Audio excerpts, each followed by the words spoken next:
Облыс әкімі Ерік Сұлтанов Петропавлда жұмысшы кентінде болды. Өңір жетекшісі жолдардың жағдайымен танысты. Сондай-ақ шағын ауданның бірнеше көшелері бойынша қала басшысы Марат Тасмағамбетовке міндеттер жүктеді.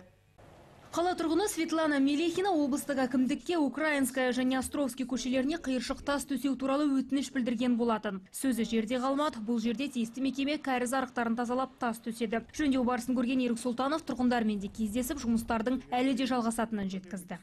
Ребята работали 2 дня. 2 күннен бері біздің көшеде жөндеу жұмыстары жүргізіліп жатыр. Біздің мәселемізге назар аударып, қажетті қаражат бөлгендеріңізге рахмет. Бұрын күз айларында үйімізге су кіретін. Биылғы күзде судан аман боламыз деген үміттеміз. Сделать все сложно одновременно. Барлық жұмысты бірден атқару қиын, дегенмен осы жылға жоспар құрып қойдық. Соған сәйкес жұмыс істейміз. Жол мәселесі бойынша өте көп тұрғындар өтініш білдіріп жатады. Алдағы жылға да жоспар құрамыз. Қаңтар-ақпан айларында тұрғындармен кездесіп, атқарылған істер бойынша есеп береміз. Бұл Лазутин Михеев көшелерінің қиылысы. Петробилдинг жауапкершілігі шектеулі серіктестігі Лазутин көшесінің 5256 шаршы метріне, Уражайная көшесінің 2100 шаршы метріне қиыршық тас төсепті. Жыл басынан бері жұмысшы кентінің 11 көшесіне қиыршық тас төселген. Олардың жалпы аумағы 11,7 шақырымды құрайды. Юбилейная Симашка көшелерінің тұрғындары да облыс әкімінің қабылдауында жол мәселесін көтерген болатын. Бүгін Ерік Сұлтанов бұл көшелерге де барып жағдаймен танысты. Ал бірінші Кирпичная көшесінің тұрғындары Ерік Сұлтановқа жолды жөндеу туралы ұжымдық хат жолдаған екен. Шағын ауданға барып жолдың жағдайымен танысқан аймақ басшысы мәселенің шешілетінін айтты.